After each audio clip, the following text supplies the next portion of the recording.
Hi, I'm Angana Chakrabarti. I'm an associate member of the Reporters Collective. For the past 6 months, Manipur has been witnessing a violent ethnic conflict between the majority Meitei community and the Kuki-Zo tribes. In the days following May 3rd, when the conflict began, the state continued to witness a series of killings. At the same time, a different machinery was at work, one that tried to define the narrative around the conflict. Social media platforms like X and Instagram started getting flooded with information, disinformation, hate, claims of victimhood, and requests for solidarity. All this even as internet services remain suspended in the state. But how is this possible? Who are the people behind this narrative war, and what purpose did it serve?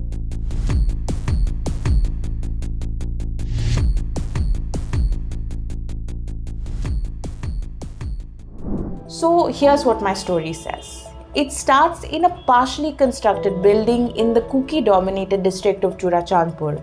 In June, at the peak of the conflict and internet shutdown, a source led me to this building. In a dimly lit room, people sat with their laptops and phones. They were using the internet. Illegally leased phone line connections were being used to access the net.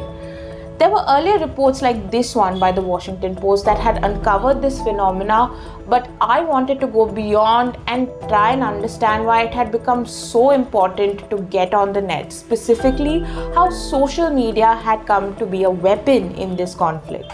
We worked with the Delhi-based narrative research lab, Joyjeet Pal of the University of Michigan, and independent researcher Cheryl Agrawal.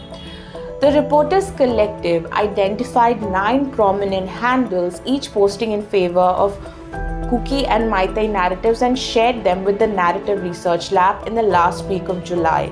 The lab, using these 18 handles, mapped over 2,700 other handles, 875 of which were followers of these initial handles, and over 1,800 were followers of the 875 handles.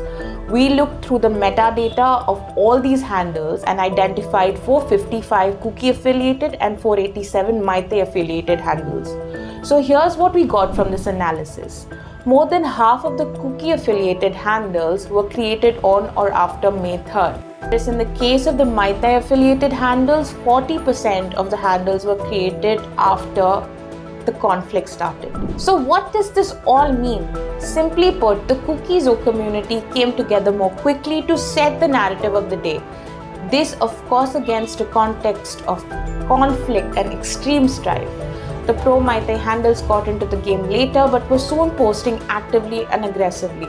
So yes, there was a concerted effort to maneuver the online narrative about the conflict, but did it affect ground realities in Manipur?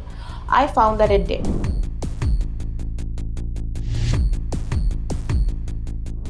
The first instance was when the horrific video of the Kuki-Zo women being paraded naked went viral, leading to global outrage. Then on September 25th, just as I was about to leave the state following my 3rd visit, I received a WhatsApp forward with the images of 2 Meitei students who had been abducted earlier.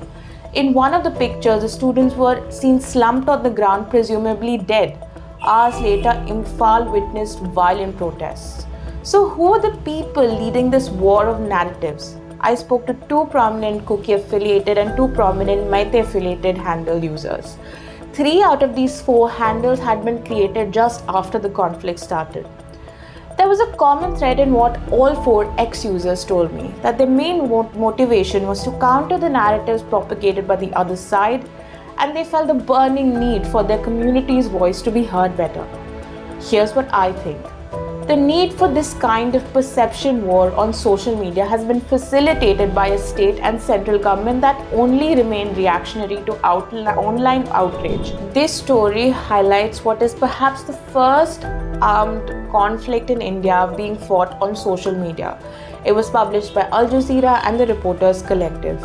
Now, TRC is a deep dive journalism collaborative that independently reports on issues of public interest. Stories like mine take time and resources to produce, so please consider donating.